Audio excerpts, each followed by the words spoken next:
কোটা বিরোধী আন্দোলনের নামে যারা নিজেদের রাজাকার বলতে লজ্জা পায় না তারা কোন চেতনায় বিশ্বাসী? প্রশ্ন প্রধানমন্ত্রী। আত্মস্বীকৃত রাজাকারদের জন্য ছাত্রলীগই যথেষ্ট বললেন ওবায়দুল কাদের। শিক্ষার্থীদের স্লোগান রাষ্ট্রবিরোধী মন্তব্য পররাষ্ট্রমন্ত্রী। ঢাকা বিশ্ববিদ্যালয়ে কোটা বিরোধী আন্দোলনকারীদের সঙ্গে ছাত্রলীগের সংঘর্ষ, আহত বেশ কয়েকজন।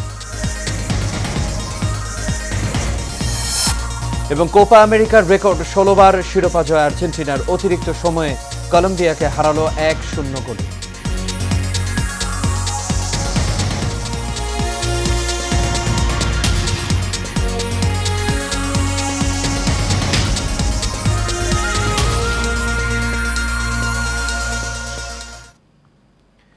সবাইকে স্বাগত এশিয়া নিউজে। দর্শক, পুরো সংবাদ জুড়ে আপনাদের সঙ্গে আছি আমি আনোয়ার রাজা। এতক্ষণ শুনছিলেন বিআরবি কেবল ইন্ডাস্ট্রিজ লিমিটেড সংবাদ শিরোনাম। এবার চলে যাচ্ছি পুরো খবরে। যারা নিজেদের রাজাকার দাবি করে স্লোগান দেয় তারা কোন চেতনায় বিশ্বাস করে, এমন প্রশ্ন প্রধানমন্ত্রী শেখ হাসিনার। তিনি বলেন, মুক্তিযোদ্ধাদের অবদান ভুলে গেলে চলবে না। প্রধানমন্ত্রী কার্যালয়ে মন্ত্রী পরিষদ বিভাগ আয়োজিত বার্ষিক কর্মসম্পাদন চুক্তি স্বাক্ষর অনুষ্ঠানে প্রধানমন্ত্রী এ সময় আরও জানান, সরকারের বদনাম নিয়ে পরোয়া নেই, দুর্নীতি হলেই ব্যবস্থা নেওয়া হবে। বিস্তারিত নূর মোহাম্মদ ভূঁইয়ার রিপোর্টে। সেবামুখী প্রশাসন গড়তে 2015-16 অর্থ বছর থেকেই মন্ত্রী পরিষদ বিভাগের সঙ্গে মন্ত্রণালয় এবং বিভাগীয় সমূহের কর্ম সম্পাদন চুক্তি হচ্ছে। এবারও আগের মতো চুক্তি হয় প্রধানমন্ত্রীর কার্যালয়ে। পরে সচিবদের কাছ থেকে বার্ষিক কর্মসম্পাদন চুক্তির কপি গ্রহণ করেন প্রধানমন্ত্রী শেখ হাসিনা। 2022-23 অর্থ বছরের চুক্তি বাস্তবায়নের শীর্ষে ছিল বিদ্যুৎ বিভাগ, এরপর জনপ্রশাসন এবং জ্বালানি ও খনিজ সম্পদ বিভাগ। এসব মন্ত্রণালয়ের পাশাপাশি শুদ্ধাচারের জন্য শ্রম ও কর্মসংস্থান মন্ত্রণালয়ের সচিব মাহমুদ হোসেনকে সম্মাননা তুলে দেন সরকার প্রধান। এ সময় কর্মক্ষেত্রে জবাবদিহিতা ও দুর্নীতির ক্ষেত্রে জিরো টলারেন্সের উপর জোর দেন প্রধানমন্ত্রী। আমরা চাই আমাদের কর্মক্ষেত্রে যেন সরকারের সমস্ত যে অর্থ ব্যয় হয় বা যে কার্যক্রম হয় তার একটা যেন গতিশীলতা আসে, পাশাপাশি একটা জবাবদিহিতা নিশ্চিত করা এবং দুর্নীতি দমন, এটা সরকারের আমাদের ঘোষণা জিরো টলারেন্স, এবং এটা বাস্তবায়ন করা। অসমাপ্ত প্রকল্প দ্রুত শেষ করার তাগিদ দিয়ে তিনি বলেন, বৈশ্বিক পরিস্থিতি বিবেচনায় সব ক্ষেত্রেই খরচ কমাতে হবে। আপনারা যারা সচিবরা আছেন, আপনাদের অনুরোধ করব, মন্ত্রীরাও এখানে আছেন, প্রত্যেক মন্ত্রণালয়ে বসে অগ্রাধিকার ভিত্তিতে কোনটা করলে পরে আমার দ্রুত সম্পন্ন হবে এবং যেটা আমরা অর্থনীতিতে অবদান রাখতে পারবে সেগুলি, এবং মানুষের সেবাটা নিশ্চিত হবে, সেগুলি বিবেচনা করেই আমাদের এই পরিকল্পনাগুলি বাস্তবায়নের কাজ শুরু করতে হবে। এ সময় কোটা সংস্কার আন্দোলনের নামে নিজেদেরকে রাজাকার দাবি করায় বিশ্ববিদ্যালয় শিক্ষার্থীদের সমালোচনা করেন শেখ হাসিনা। আমার খুব দুঃখ লাগে কালকে যখন শুনি রোকেয়া হলে ছাত্রীরাও বলে তারা রাজাকার।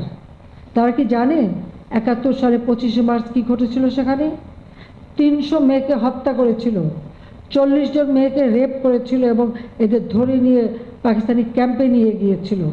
বৈশ্বিক পরিস্থিতির কারণে মূল্যস্ফীতি নিয়ন্ত্রণ সম্ভব হচ্ছে না উল্লেখ করে প্রধানমন্ত্রী বলেন, কেউ যাতে চক্রান্ত করে জিনিসপত্রের দাম বাড়াতে না পারে সেদিকে প্রশাসনকে নজরদারি বাড়াতে হবে। যারাই দুর্নীতির সাথে জড়িত হবে তাদের ভিতরে যথাযথ ব্যবস্থা নেওয়া হবে। নূর মোহাম্মদ ভূঁইয়া, এশিয়ান টেলিভিশন, ঢাকা। কোটা সংস্কার বিরোধী আন্দোলন নিয়ে সর্বোচ্চ আদালতের সিদ্ধান্ত চূড়ান্ত। আন্দোলন নিয়ে কোনো প্রকার জনদুর্ভোগ মেনে নেবে না সরকার বলে সাফ জানিয়ে দিয়েছেন আওয়ামী লীগ সাধারণ সম্পাদক ওবায়দুল কাদের। ধানমন্ডিতে আওয়ামী লীগ সভাপতির রাজনৈতিক কার্যালয়ে ব্রিফিংয়ে তিনি বলেন, কোটা বিরোধী আন্দোলনে আত্মস্বীকৃত রাজাকারদের জন্য ছাত্রলীগই যথেষ্ট। নূর মোহাম্মদ ভূঁইয়ার আরও একটি রিপোর্ট।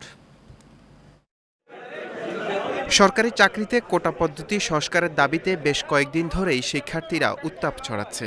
রাজপথে সৃষ্টি হচ্ছে জনদুর্ভোগ। এমতো অবস্থায় দলীয় সভাপতির ধানমন্ডি রাজনৈতিক কার্যালয়ে সংবাদ সম্মেলনের ডাক দেন আওয়ামী লীগ সাধারণ সম্পাদক ওবায়দুল কাদের। তিনি বলেন, কোটা সংস্কার আন্দোলনে বিএনপি জামায়াতের স্বরূপ উন্মোচিত হয়েছে। তারা সমগ্র ছাত্র সমাজকে সরকারের বিপক্ষে দাঁড় করানোর অপচেষ্টা করছে। কোটা সংস্কার আন্দোলনের নামে তারা আসলে সরকার বিরোধী আন্দোলনই করতে যাচ্ছে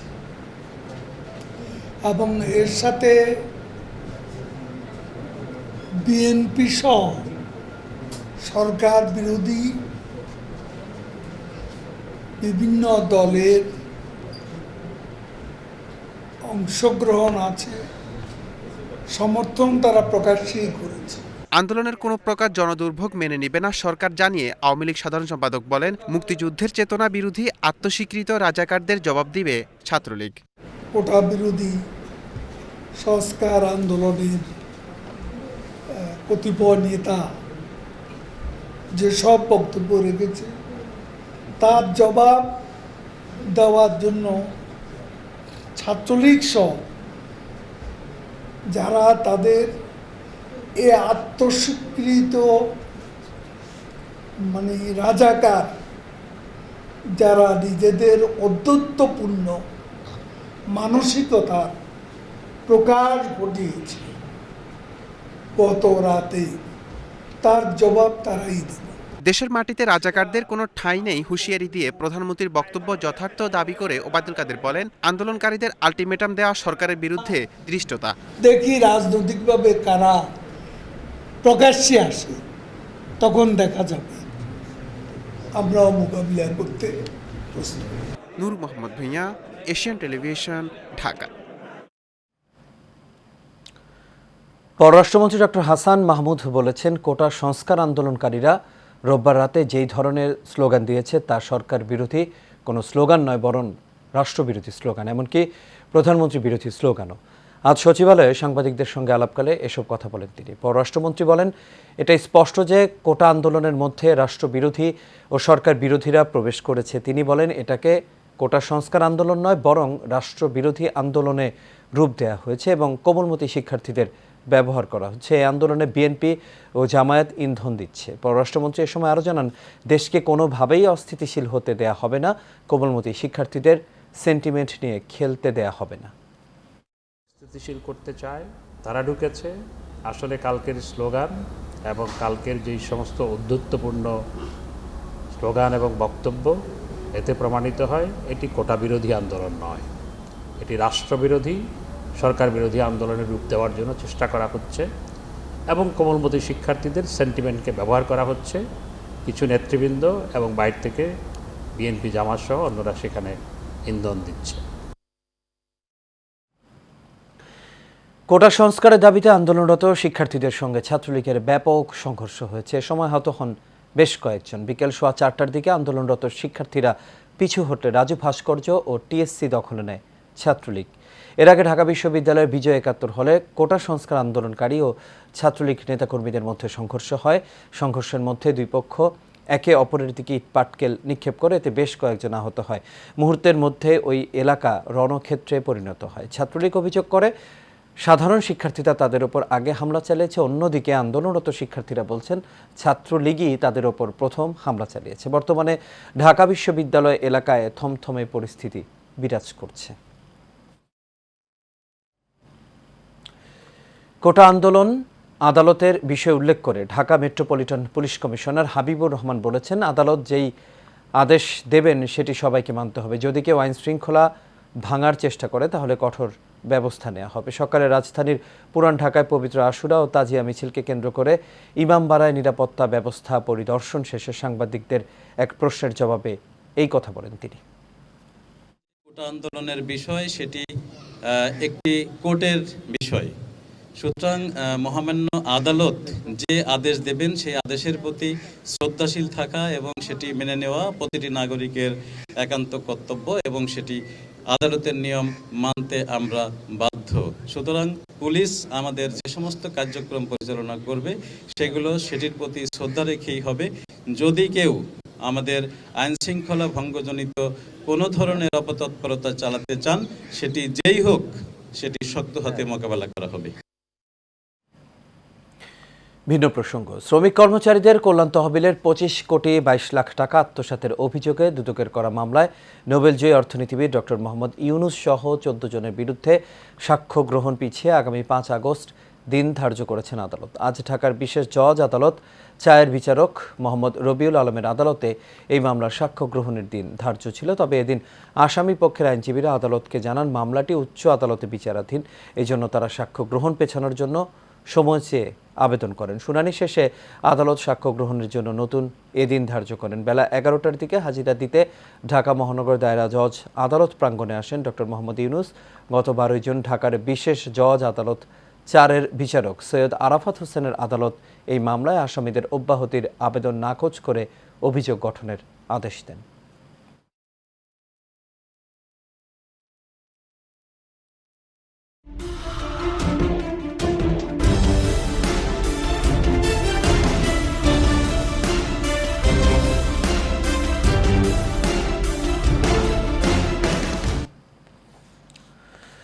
কুড়িগ্রামের বন্যা পরিস্থিতির কিছুটা উন্নতি হলেও এখনও বিপদসীমার উপর দিয়ে প্রবাহিত হচ্ছে ব্রহ্মপুত্র ও দুধকুমার নদের পানি।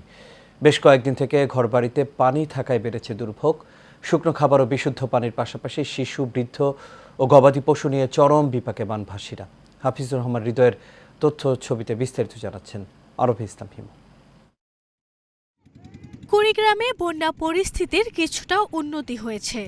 ধরলা ও তিস্তা নদীর পানি কমলেও বিপদসীমার উপর দিয়ে প্রবাহিত হচ্ছে দুধকুমার ও ব্রহ্মপুত্র নদের পানি।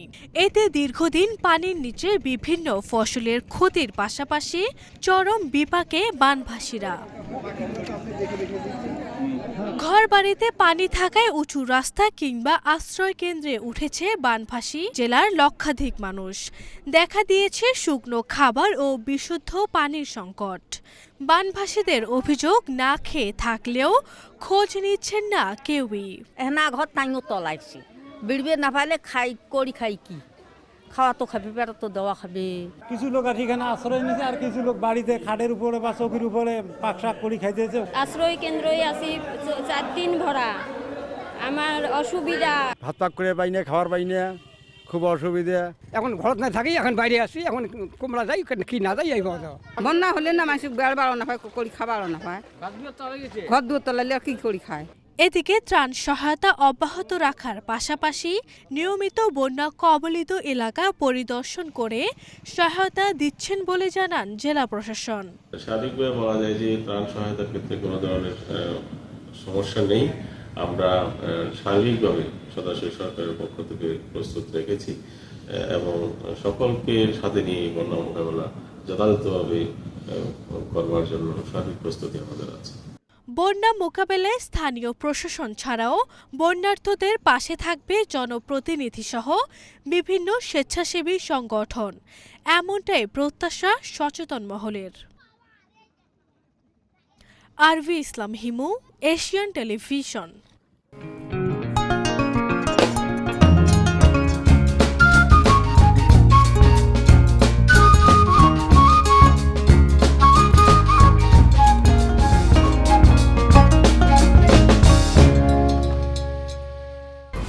HM Expert B500 CWR স্বাধীনতার সুবর্ণ জয়ন্তীতে নতুন বাংলাদেশ গড়ার প্রত্যয়। HM Steel B500 CWR।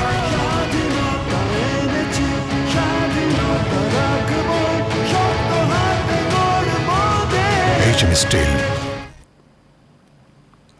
চট্টগ্রামের আনোয়ারায় মোহাম্মদ জালাল নামে এক মাছ ব্যবসায়ীকে কুপিয়ে হত্যা করেছে দুর্বৃত্তরা। উপজেলার বারখাইন ইউনিয়নের 16 কাটা এলাকার মনুমিয়া দিঘির সামনে এই নৃশংস হত্যাকাণ্ডের ঘটনা ঘটে। নিহত জালাল জুইদণ্ডী ইউনিয়নের 6 নম্বর ওয়ার্ডের বাসিন্দা। প্রত্যক্ষদর্শীরা জানায়, সিএনজিতে করে মাছ নিয়ে 16 কাটা এলাকা দিয়ে যাচ্ছিলেন জালাল। পরে সিএনজিটি মনুমিয়া দিঘির পারে পৌঁছালে গাড়িতে থাকা যাত্রী তাকে গাড়ি থেকে নামিয়ে ধারালো ছুরি দিয়ে কুপিয়ে জখম করে। নিহত জালালের বিরুদ্ধে আনোয়ারা থানায় হত্যা মামলা সহ বেশ কয়েকটি মামলা রয়েছে বলে নিশ্চিত করেছে পুলিশ। আর এরই সাথে শেষ করবে এশিয়া নিউজ। তবে যাবার আগে বিআরবি কেবল ইন্ডাস্ট্রিজ লিমিটেড সংবাদ শিরোনামগুলো দেখে নেব দর্শক। আরও একবার, কোটা বিরোধী আন্দোলনের নামে যারা নিজেদের রাজাকার বলতে লজ্জা পায় না, তারা কোন চেতনায় বিশ্বাসী? প্রশ্ন প্রধানমন্ত্রী। আত্মস্বীকৃত রাজাকারদের জন্য ছাত্রলীগই যথেষ্ট বললেন ওবায়দুল কাদের। শিক্ষার্থীদের স্লোগান রাষ্ট্রবিরোধী মন্তব্য পররাষ্ট্রমন্ত্রী। ঢাকা বিশ্ববিদ্যালয়ে কোটা বিরোধী আন্দোলনকারীদের সঙ্গে ছাত্রলীগের সংঘর্ষ, আহত বেশ কজন। এবং কোপা আমেরিকার রেকর্ড 16বার শিরোপা জয় আর্জেন্টিনার, অতিরিক্ত সময়ে কলম্বিয়াকে হারালো 1-0 গোলে।